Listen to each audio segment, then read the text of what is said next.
Hi, I'm Dr. Joe DeMarco, chiropractor and owner of OcraMed Health, and today we're going to talk about how to perform fascial release work on 2 of the 4 rotator cuff muscles, the infraspinatus and the Teres Minor. Now, why are we talking about these 2 rotator cuff muscles together? It's because both of them have a primary function of externally rotating the shoulder.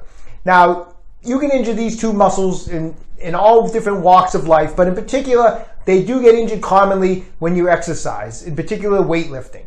And how do you know if you've injured these muscles or you've built up some fascial adhesions? Well, you might notice pain on just simple daily activities, reaching into the back seat of your car, shampooing your hair, lifting your arm up to scratch the upper back. You might start noticing pain on those simple movements, and you may have, like I said, built up some fascial adhesions. I'm going to show you how to do some release work at home to get rid of these adhesions. But before we do anything, let's take a look at the anatomy.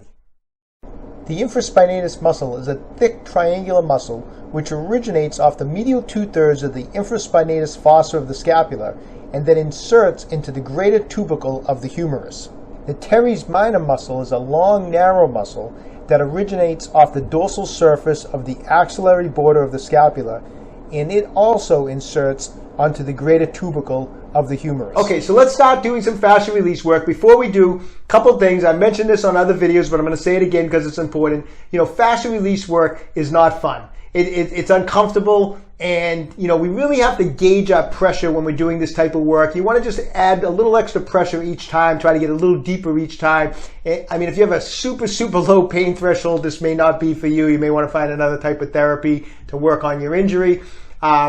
What we're going to do is we're going to slowly be trying to get a little deeper on the tissue. But with that being said, on the other end of the spectrum, it doesn't do us any good to try to crush the adhesions all in one session, thinking you're going to break up all the fascial adhesions in one shot, because you're not. That isn't the way fascial adhesions break up. It takes time, and it's not going to do you any good to put maximum crazy pressure into the tissue, get it all black and blue, and actually cause yourself more pain. That's not going to do you any good. We're going to go at this a little every session. You do a little more, go a little deeper, try to break up a little deeper layer each time, and it's going to take some time. But the great thing is it's very effective and it's going to work really, really well. So keep that in mind when you're doing this type of work. Now, how are we going to do this type of work? Am I going to take out a big, huge foam roller to hit my infraspinatus and my Teres Minor? I don't think so. I mean, I've actually seen people rolling their shoulder in the gym with these huge foam rollers. I mean, it makes no sense, right? I mean, these are small muscles. We got to use a massage ball. Now, tennis ball, lacrosse ball are commonly used, and that's okay. I mean, you're going to get a certain amount of fascial release work with a nice smooth ball like this. When we're going over tissue, you will get some release with it. But keep in mind, if my fingers are my, muscle fibers and there's fascia in between, when you go over with a smooth massage ball, you're only getting really a surface type of penetration. And there's a lot of adhesions that are in between, that are deeper. And so that's why I recommend using a Tai Chi ball from OcraMed Health, because the design on this is specifically made so that when you're rolling with it, you're going to the nubs of this ball will get in between the muscle fibers, in between some of the fascia, and you're going to get deeper penetration. You're going to be able to break up some of that deeper adhesion. So that's the Tai Chi ball. So we're going to use that today. We're going to use a Tai Chi ball to do some of our fascial release work. If you don't have one, that's fine. Use your tennis ball, use a lacrosse ball. You can accomplish a lot with it. But like I said, if you want to take it to that next level and get a little bit deeper, you're going to want to use something like that Tai Chi ball. So that's that. Need a massage ball. It's going to take a little time to do some work on these areas, but like I said, if you follow the techniques, you're going to find this works really, really well. So first off, how to get where we're going to put the ball was, we showed on the anatomy, the infraspinatus and the Teres Minor on the back side here of the scapula. And if you feel back here, and you can actually even see it, there's a ridge of bone here, which is part of the scapula, and it's called the spine of the scapula.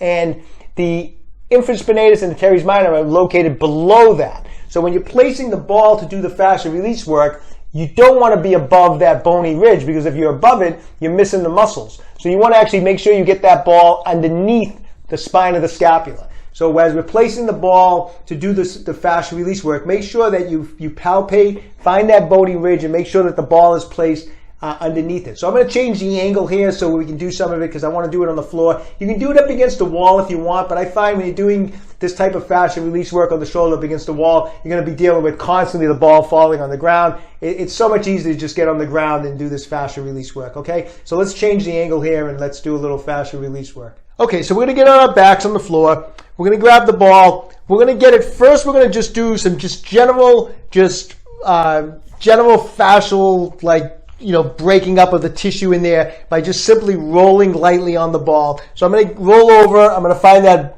spot of the scapula. I'm going to get the ball underneath it, and I'm going to roll onto it. Now, I'm not lying flat on my back. I'm actually going to roll in the direction of that, in the direction of my right shoulder that I'm working on right now. And like I said, the more I roll over, the more pressure I'm going to apply to that ball. So gauge your pressure. If I want to just stay completely on my back, the pressure on the ball is very light. However, I start rolling towards my right side, I'm increasing the pressure. So, I'm going to go kind of just very light to medium pressure right now. And I'm going to just start off with just some general rolling, trying to mash up some of that adhesion, try to unglue some of that adhesion that's built up in there to get a release. So I'm just going to kind of roll a little bit, just small motions side to side, and I'm going to go up and down and just spend about 20 to 30 seconds kind of rolling around, making circles, going the other direction with the circles, and just try to get a release. Then I'll lift up and I'll just move the ball over just a little bit, maybe half an inch, and find another little knot. If you find something that's really feels knotted, spend a little extra time on it. But we're just going to 2, 3, 4 different spots in there. It's not a big area, so we don't really have to move it around too much. And just doing some just general mashing and smashing of that adhesion in there, trying to unglue some of that fascial adhesion that's limiting our motion.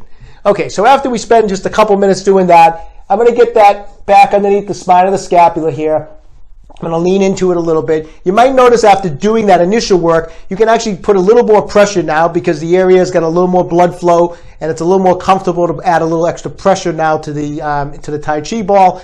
I'm going to have my elbow against my side and bent at 90 degrees. And now I'm going to do is just hold pressure down into the tissue with the ball, and I'm going to do some release work where I'm going to just bring the arm into internal rotation and back out to external rotation. I'm going to go back and forth just like this about 10 or 15 times. I'm just getting the muscles moving, the infraspinatus and the Teres Minor perform external rotation. So I'm just going to pull into external rotation and then pull it back into internal rotation and get some fascial release going on that. And then after I've done that 10 or 15 times, I'm going to move the ball, like I said, maybe about a half an inch, put the pressure back on the ball as much as I can handle comfortably. And once again, I'm going to go in and out with the arm. It's against the elbows against my side. I have it bent at 90 degrees. I'm just going to go external and internal rotation once again. And I'm going to hit 3, 4 spots. And each time I get to a new spot, I'm going to put as much pressure down as I can.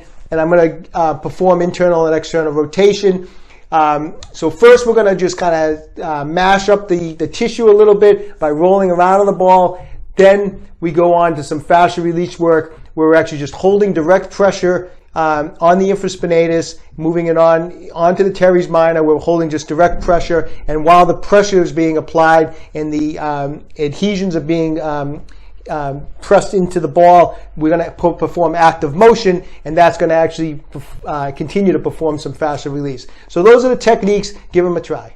All right, so give those fascial release techniques a try. As I've mentioned in other videos, fascial release work takes time. It's not something you're going to get like overnight results with, but work at it, and I think you're going to find those techniques are going to help your shoulder a lot.